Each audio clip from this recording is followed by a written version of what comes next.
اعوذ باللہ من الشیطان الرجیم بسم اللہ الرحمن الرحیم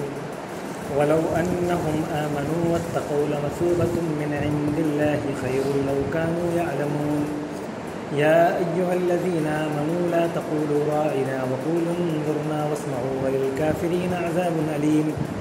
ما يود الذين كفروا من أهل الكتاب ولا المشركين أن ينزل عليكم من خير من ربكم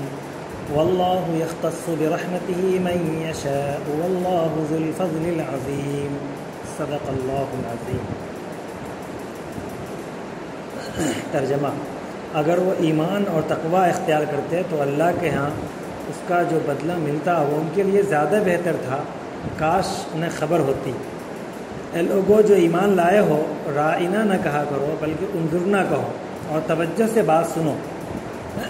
یہ کافر تو عذاب علیم کے مستحق ہیں۔ یہ لوگ جنہوں نے دعوت حق کو قبول کرنے سے انکار کر دیا ہے، خواہ اہل کتاب میں سے ہوں یا مشرک ہوں، ہرگز یہ پسند نہیں کرتے کہ تمہارے رب کی طرف سے تم پر کوئی بھلائی نازل ہو، مگر اللہ جس کو چاہتا ہے اپنی رحمت کے لیے چن لیتا ہے اور وہ بڑا فضل فرمانے والا ہے۔ یہ ایک آیت میں پچھلی جو آیتوں میں جو بات آئی تھی یہودیوں کے رویے اللہ کے رسول صلی اللہ علیہ وسلم کے حوالے سے، کہ مختلف رویے تھے، ان کو بار بار یہ بات سمجھائی گئی کہ ان کے وہ اپنے علماء سے ذکر کریں، ان کی کتابوں میں ان تمام باتوں کی تصدیقات موجود ہیں، لیکن وہ لوگ بہت ساری مخالفتوں کے ساتھ ساتھ بہت سارے طرز عمل اختیار کیا اللہ کے رسول کے خلاف پروپیگنڈے میں اور ان کے خلاف ماحول بنانے میں۔ تو ساتھ میں ایک ماحول یہ بھی تھا بنانے کا کہ وہ لوگ اللہ کے رسول کے خلاف ساحری کا اقدام کرنے لگے، یعنی آپ کے خلاف سوچا، انہوں نے یہ ذہن میں طے کر لیا کہ اگر اس رسول کو شکست نہیں دی جا سکتی ہے اور طریقے سے، تو کم از کم ساحری کے ذریعے ان پر جادو کر دیا جائے اور جادو کے ذریعے اس کو یہیں سے ختم کر دیا جائے معاملے کو۔ تو اس کے لیے انہوں نے کوشش کی، تو پورا ایک تاریخی حوالہ بیان کیا گیا کہ ان لوگوں نے حضرت سلیمان کے زمانے میں بھی اس طرح کی بات کی تھی اور اس طرح کے رویے اختیار کیے تھے۔ یہ جو طریقہ ہوتا ہے کہ آخری درجے کی بات ہوتی ہے کسی سے حسد، جلن اور اختلاف میں، کہ جب وہ تمام کوششوں میں ناکام ہو جانے کے بعد جو آخری کوشش یہ ہوتی ہے کہ اب ان کے خلاف دعائیں کی جائیں، ان کے خلاف کوئی جادو کا عمل کیا جائے، یعنی اس طرح کی طلسماتی طاقتوں سے ان کا مقابلہ کیا جائے، ان کو کسی طرح سے ختم کیا جائے۔ تو اس میں اشارہ اس بات کی طرف ہے کہ اللہ کے رسول صلی اللہ علیہ وسلم کے خلاف ان لوگوں نے آخری کوششیں کر لی تھیں، تو لیکن ظاہر ہے کہ وہ کوشش ناکام ہی ہوتی ہے۔ جو ایک حق کے خلاف اگر کوئی آدمی کوئی بھی راستہ اختیار کر لے تو وہ کامیاب نہیں ہوتا، یہ بات بتائی گئی۔ اب اس کے بعد آخری آیت جو اس ماحول کے جو رکوع تھا، اس رکوع کے آخری آیت میں یہ بات کہی گئی کہ دیکھیے اس طرح کے طرز عمل سے کچھ نہیں ہوتا ہے، حق کی مخالفت کے لیے اتنا زیادہ ایڑی چوٹی کا زور نہیں لگایا جاتا ہے کہ جس سے انسان کا آخری حد سمجھ میں آ جائے، آخری انتہا سمجھ میں آ جائے، بلکہ یہ بہت آسان بات تھی کہ سب کام تو کر ہی رہے تھے، بس تھوڑا سا اللہ کے رسول صلی اللہ علیہ وسلم کو قبول کر لیتے، ان کے بتائے ہوئے راستے کو مان لیتے اور پھر جو صحیح ڈھنگ کا ایمان ہے، جو ایمان مطلوب ہے وہ اختیار کر لیتے، اور جو ان کے پاس کتابیں موجود تھیں اسی کتاب پر ایمان لانا تھا، انہی رسولوں کو تسلیم کرنا تھا، تو ایمان اور تقوی کا راستہ اختیار کر لیتے ہیں۔ تو لفظ ایمان اور تقوی کے بارے میں کہا گیا کہ ایمان اور تقوی اگر یہ اختیار کر لیتے تو پھر یہ ان کے لیے کامیابی ہوتی، اللہ کے یہاں بہترین مقام پاتے۔ اس کا مطلب یہ تھا کہ ان کے اندر دونوں چیزیں نہیں تھیں، اگرچہ وہ دعویٰ کر رہے تھے ایمان کا بھی، اللہ پر ایمان رکھنے کا، رسولوں پر ایمان رکھنے کا، لیکن چونکہ انہوں نے اپنی عصبیت میں یا اپنے ضد میں اور یا اپنے منصب کو کھونے کے ڈر میں کہ ہمارا کہیں منصب نہ چلا جائے، ہمارا جو عہدہ ہے وہ نہ چھن جائے، اس لالچ میں، اس ڈر میں انہوں نے اپنے ایمان کا بھی سودا کر لیا، ایمان کو بھی خیر بات کر لیا، اور تقویٰ کا راستہ تو ظاہر ہے جب تک ایمان نہیں ہے تو تقویٰ کا راستہ بھی نہیں ہو سکتا، تو دونوں راستے انہوں نے اختیار چھوڑ دیے تھے، یعنی کہ انہوں نے اپنے رسولوں پر بھی ایمان کو ختم کر لیا تھا کہ ان کے رسولوں نے، ان کی کتابوں میں ساری باتیں موجود تھیں کہ اللہ کے آخری رسول آئیں گے، ان پر ایمان لانا ہے، لیکن انہوں نے اپنے رسولوں کی بات کو بھی نہیں مانا، اپنی کتاب میں جو اللہ کے رسول کی باتوں کی تصدیق تھی یا یہ کتاب جو انہی کے باتوں کی تصدیق کرنے والے تھے اس کو بھی نہیں مانا، تو گویا کہ ان کا ایمان رہا ہی نہیں۔ اور اس لیے کہا گیا کہ اگر یہ لوگ ایمان لے آتے اور تقویٰ کا راستہ اختیار کرتے تو پھر ان کے لیے بہتر ہوتا. تقویٰ کا راستہ آپ جانتے ہیں، تقویٰ کسے کہتے ہیں؟ تقویٰ ایک ضبط نفس اور نفس پہ جبر کرنے کا نام تقویٰ ہوتا ہے، کہ کوئی بھی چیز کے لیے ہمارا نفس تیار نہیں ہوتا کہ ہم اس کو قبول کر لیں، یا مثلا اس رسول کو ہم تسلیم کر لیں، یا کہ ان کی بتائی ہوئی باتوں کو تسلیم کر لیں. یہ ہمارا جو ہمارے ساتھ خارجی جو اسباب ہوتے ہیں، خارجی ماحول ہوتے ہیں، وہ ماحول ہمیں اس کو قبول کرنے نہیں دیتا ہے. مثلا اگر ہم اس رسول کو نہیں مان رہے ہیں تو پھر ابھی ہمیں بڑا منصب ملا ہوا ہے، ہم ایک مذہبی ٹھیکیدار بنے ہوئے ہیں، مذہبی چودراہٹ ہمیں حاصل ہے، ہر طرف ہمارا یہ مذہبی آدمی ہے، ان کی مذہبیت کا ڈنکا بج رہا ہے. لیکن جب ہم اس رسول کو مان لیتے ہیں، ظاہر ہے کہ ہمیں اپنے آپ کو ان کے سپرد کرنا ہوگا. اب ساری جو مذہبی جو اثر و رسوخ ہے سارا، وہ سب کے سب ان کے حوالے کرنا ہوگا. یہ بہت بڑی رکاوٹ ہوتی ہے انسان کے لیے. تو فرمایا گیا کہ اس طرح کے کو رکاوٹ کو ہٹانے کے لیے جبر کرنا پڑتا ہے اپنے اوپر، اپنے نفس کے اوپر. تو تقویٰ کی بہت بڑی بنیاد یہ ہوتی ہے کہ ضبط نفس اور جبر، یہ دو چیزیں تقویٰ کی بنیادی چیز ہوتی ہے. اور پھر اس کے بعد جب انسان جبر کرتا ہے تو اسی میں حدود کے دائرے میں رہنا، حدود کی پابندی کرنا، یہ بھی تقویٰ کا ایک اہم معیار مانا جاتا ہے. گویا کہ یہی چیزیں ہیں جو ہم ضبط نفس پر جبر اور حدود کی پابندی، یہ گویا تقویٰ کا معیار ہے، اسے تقویٰ کہا جاتا ہے. اگلی 2 آیتوں میں یہ بات بتائی جا رہی ہے کہ جب کوئی حق کا دعویٰ کرتا ہے تو حق بات ہمیشہ غالب رہتی ہے. یہ ایک حقیقت ہے، چاہے اس کے خلاف کچھ بھی ماحول بن جائے، لیکن ایک نہ ایک دن اس کو غلبہ نصیب ہوتا ہے اور وہ غالب رہتا ہے. اب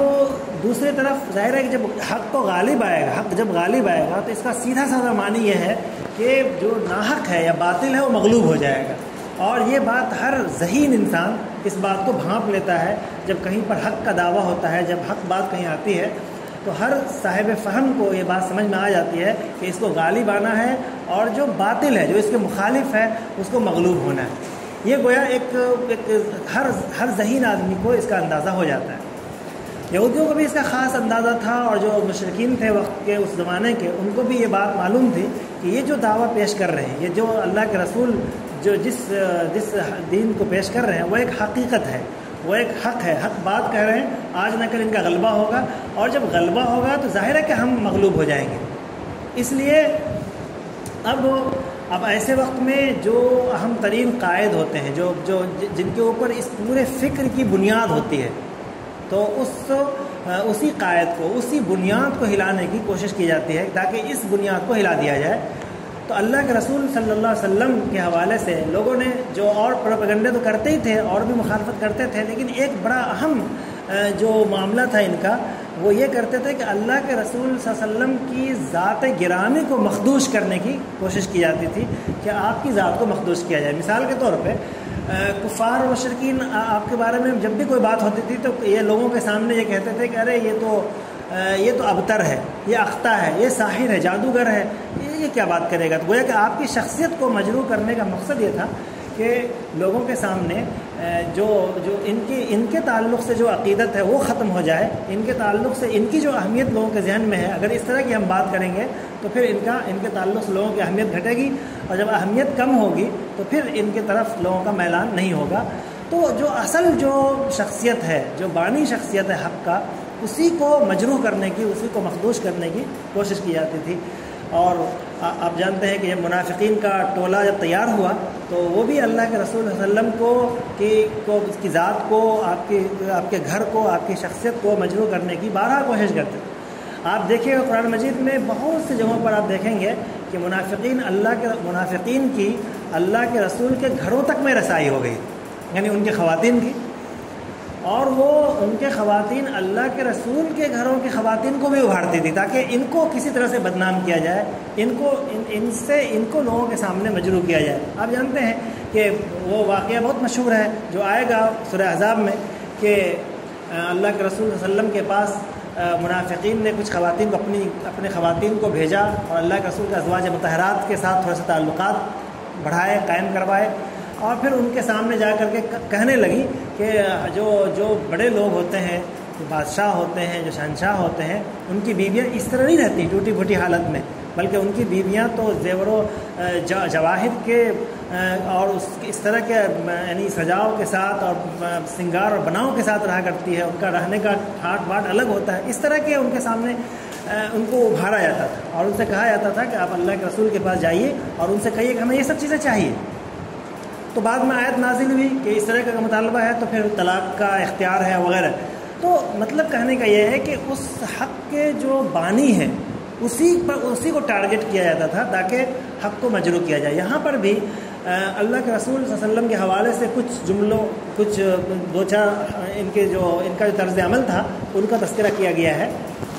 کہ اللہ کے رسول جب باتیں کر رہے تھے تو منافقین اور یہودی بطور خاص وہ کہا کرتے تھے کہ ان کی باتوں کو بیچ میں روک کر کے کہ تھوڑا سا ہماری بھی رعایت کیجیے کیا کہہ رہے ہیں۔ یعنی اس کا ایک معنی یہ بھی ہوتا تھا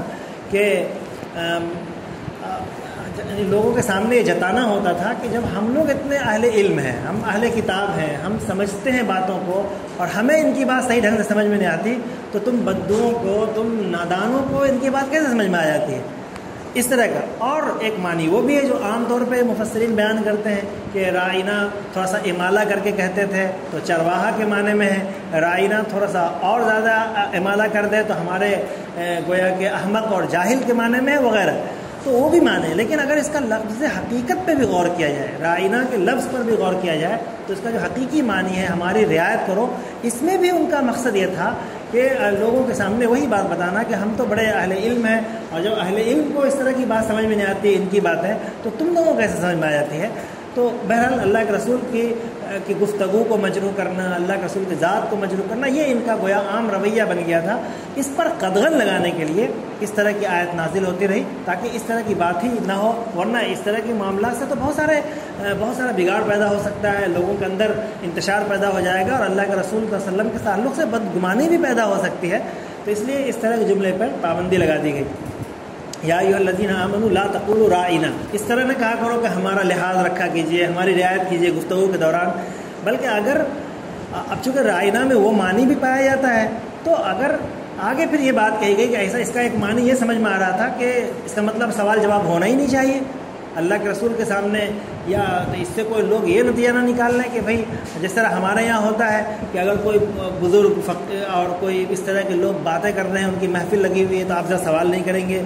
آپ ان کو وہ آداب مجلس کے خلاف مانا جاتا ہے۔ کسی کے اوپر کوئی سوال کر لیا، کسی کے رائے سے اختلاف کر لیا تو وہ ان کو برا لگ جاتا ہے اور وہ ان کا اسلام خطرے میں چلا جاتا ہے۔ تو ایسا نہیں ہے، بلکہ رسول اللہ کی ذات گرامی جو ہے ان سے بھی سوال جواب کیا جائے گا، ان سے پوچھا جائے گا، ان سے اگر کوئی بات سمجھ میں نہیں آتی تو اس کا طریقہ الگ ہوتا ہے، اس میں لہجہ یہ اختیار کرنا ہے تاکہ الفاظ بدلیے۔ اور رائنا کے معنی میں کیونکہ بہت ساری باتیں تو سوال کرنے پر پابندی نہیں ہے، سوال میں جو لہجہ اختیار کیا جاتا ہے، سوال میں جو بدمعاشی کی جاتی ہے اس بدمعاشی پہ پابندی ہے، سوال کرنے پہ پابندی نہیں، بلکہ وقول انظرنا، اور کہا کہ ہمارے یہ کہا کرو اس کی جگہ پر کہ ہمارا تھوڑا سا رکیے، ذرا ٹھہریے، ہمارا خیال کیجیے، ہمیں دیکھیے، بتائیے، پھر دوبارہ بتائیے، اس طرح کی بات کی جائے گی۔ لیکن چونکہ اگر اس طرح کا ماحول بن جائے گا تو منافقین یا جو دشمن اسلام ہے، اللہ کے رسول سے جو عداوت رکھتے ہیں، وہ انظرنا سے بھی مفہوم نکال لے گا، اپنا معنی کو نکال لے گا کہ وہی مفہوم کہ بھئی ہم بار بار وہ انظرنا ہی کہہ کر کے روکے گا اور یہ اپنا مقصد حاصل کرے گا کہ جب ہمیں اتنا آسانی سمجھ میں نہیں آتا تم کو کیسے سمجھ میں آئے گا۔ تو اس لیے کہا گیا کہ دیکھو سوال جواب کرنے کے بجائے سب سے پہلے تو تم اپنے غور سے سننا ہی ہے، کہ ایسا نہ ہو کہ تمہارا ذہن کہیں اور ہے یا جان بوجھ کر ماحول کو خراب کرنے کے لیے، اللہ کے رسول کی باتوں کو خراب کرنے کے لیے تم اس طرح کی بات کہہ رہے ہو، تو لہٰذا واسمعوا۔ اور پھر یعنی ایک دھمکی آمیز جملہ کہ وللکافرین عذاب علیم۔ آخری آیت میں یہ بات کہی گئی جو بات شروع میں بتائی گئی کہ ان لوگوں کی جو اللہ کے رسول کے حوالے سے خواہش ہوتی ہے اور حق کے حوالے سے خواہش ہوتی ہے کہ حق کو موقع نہ دیا جائے، ان کو بڑھنے پھلنے پھولنے کا موقع نہ دیا جائے۔ اگر ان کو موقع ملا تو پھر جو باطل ہے، جو باطل نظریہ ہے وہ مغلوب ہو جائے گا۔ یہ ڈر، باطلوں کو یہ ڈر زیادہ ستاتا ہے کہ حق کا غالب آ جانے سے سیدھا مطلب یہ ہوتا ہے کہ ہمارا جو اقتدار ہے، ہمارا جو منصب ہے وہ ختم ہو جائے گا۔ تو اسی لیے فرمایا کہ ان لوگوں کی خواہش ہوتی تھی کہ اس کو رسول اللہ بنایا جائے، بلکہ ہمارے اندر ہی وہ قیادت رہے، ہم قائد بنیں، ہم ہی مذہبی قیادت ہم کرتے رہیں، ان کو نہ دیا جائے۔ اس کے بارے میں بات کہی گئی کہ ما یود الذین کفروا من اہل الکتاب والمشرکین، کفار اور مشرکین اہل کتاب میں سے تو یہ چاہتے ہیں کہ رب کی طرف سے ساری بھلائیاں، سارا اقتدار، سارا غلبہ، ساری مذہبی چودراہٹ انہیں ملے اور کسی کو نہ ملے، حالانکہ یہ صرف خواہش اور تمنا کا نتیجہ نہیں ہوتا، بلکہ اللہ تبارک تعالیٰ کا رحمت اور فضل، اللہ کی رحمت اور فضل جس کے ساتھ ہوتی ہے اس کو یہ چیز ملتی ہے۔ واللہ یختص برحمتہ من یشاء واللہ ذو الفضل العظیم، اللہ تعالیٰ بڑا فضل والا ہے۔ خدا حافظ۔